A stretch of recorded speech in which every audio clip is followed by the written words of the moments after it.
Happy Monday. Leanne here. Today's mini tutorial is going to be on some tried and true rules you should live by if you are 35 years and older and are exercising. These are just like, commandments that as we get into our mid-30s, even though we are grown up, we have a lot of challenges that come with aging. And we want to make sure that we exercise smarter, not harder. So that is, age is no reason by any means to give up on fitness. I mean, there's study after study that has demonstrated that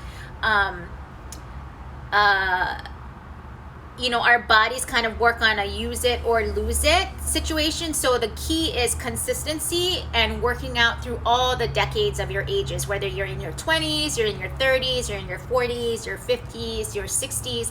And being a triathlete myself, we have many stellar examples of kick-ass people who are racing and still training well into their 70s. So it is possible. But what are some rules if you're in your mid-30s and you want to continue to exercise and have a lifelong injury-free body so that you can continue to work out? So the first rule, which I do notice a big difference between training my gals in their 20s and then my gals who are in their 30s and 30 plus, is the warm up.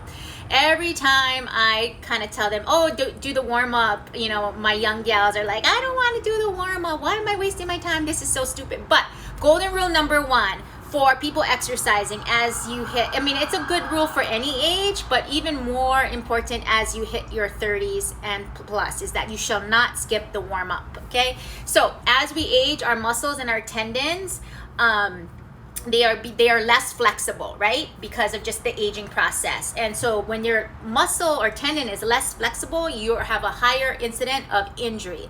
So with that being said, spending about 10 to 15 minutes of warming up, of light motion. So not static stretching where you just hold the stretch, but light, nice total body, big movements, dynamic stretching will help to kind of loosen your muscles up, to help slowly increase your body temperature, slowly increase your heart rate, so that you can really prime your body to hit your workout, to head into your workout. I also notice, I'm sorry guys, but I also notice the guys, my guy clients, they always feel like they're wasting time with warming up. And I'm telling you, warm up is the butter. The butter, motion is lotion. It's the butter to your body to help you stay injury free. The second commandment as you work out, and we're in our mid 30s and beyond, the second rule of thumb is that, we have to really manage our stress and our busy time. So I don't want to say middle age, but aging is demanding. People have families, jobs, schedules, bills, hobbies. So we have to really see where we can fit in the exercise and prioritize movement, because movement helps with not only keeping your body strong and healthy, but it also helps with the stress factor, helps with your mindfulness, helps to manage stuff like anxiety or depression. There is a such thing as endorphins and exercise endorphins that give you that feel-good endorphins or feel-good release from exercise and movement. So you have to kind of figure out your schedule, whether you prioritize exercise early in the morning before anything can mess up your schedule, or maybe before the kids wake up, or just kind of focusing on making exercise a daily part of your routine, whether it's just mindful movement, like maybe you have the option to bike to work, or to take the stairs instead of the elevator, or to park in parking stalls a little farther away from the store than you would normally park. All of that adds up. So little bouts of movement throughout the day lead to big results. So you don't have to feel like you have to spend an hour, 2 hours at a gym or at a place and doing a specific workout. You can also break it up into these small sections of exercise and movement throughout the day. The third rule of thumb for aging and exercise is focus on flexibility. Again, that ties back into the warm-up, where flexible muscles, they create resilient joints, meaning it'll help you from sustaining any kind of injury that could be a simple thing as if you roll your ankle on the sidewalk, or if you trip on a curb on the street and you fall. Flexibility is something that you can include in your cool down stretching routine after your workout, where you spend like anywhere from 10 to 20 minutes just going through really light stretches to help loosen up the muscles and to help relax the body, the heart rate, and the body temperature post workout. Number 4, the fourth thing to consider about aging and exercise is do not ignore your body. Your body constantly sends you all these cues and these messages. And as we grow older and wiser, we are more in tune with listening to those cues that our body is giving us. So if you have a pain, a nagging pain that's not going away, then you should definitely get it checked out, because pain is a cue from your body telling you that something is going on. And most of the time, I'm guilty of it too all the time, where you just think, oh, it'll go away. And then what happens is, months go by, and then maybe it does go away, and then it flares up again, and then another month goes by, and then it gets worse, and then another month goes by, and you realize that pain is traveling to other areas of your body. Our body is all connected. So a pain in your shoulder may not necessarily be from your shoulder. It may be from your neck, it may be from your elbow, it may be from your tricep, but if it's not taken care of and you let it linger, the pain will travel and will start to move, because everything we have in our body is connected, and in order to do things, it requires everything in our body to function properly, right? So do not focus on that no pain, no gain mentality. Pain is instead a warning that something's gonna be broken. So just like your car light, when the check engine light comes on, think about your pain in your body giving you that check body light, that check engine light. And then the 5th key thing is being able to pivot, shifting your workouts, and realizing that with each decade as you age, your workouts too should be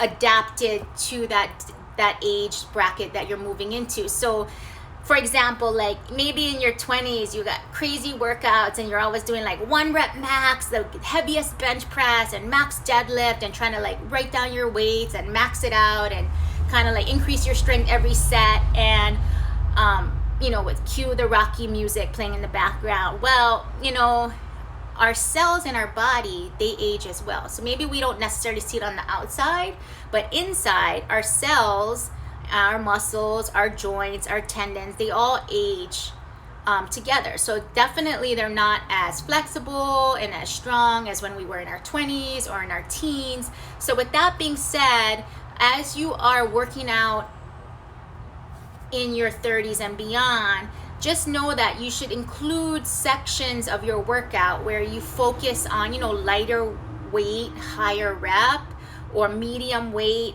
and medium rep ranges, to kind of give you your body a break from always lifting really heavy. You also should include big moves that require large ranges of motion, so that you are incorporating your total body versus just isolating muscle groups, like just doing a bicep exercise. Think more smart. How can I force a lot of my muscles in my whole body, my upper and my lower and my core, to be able to execute an exercise that is similar to something I would do in everyday life?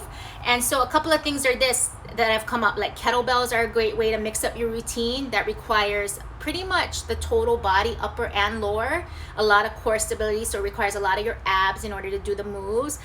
Yoga is a great way to also incorporate total body and range of motion, which again will accomplish 2 of the things that we talked about earlier, which is increasing your flexibility, lowering your stress. Also great in warm up if you do a quick yoga flow prior to like a lifting workout.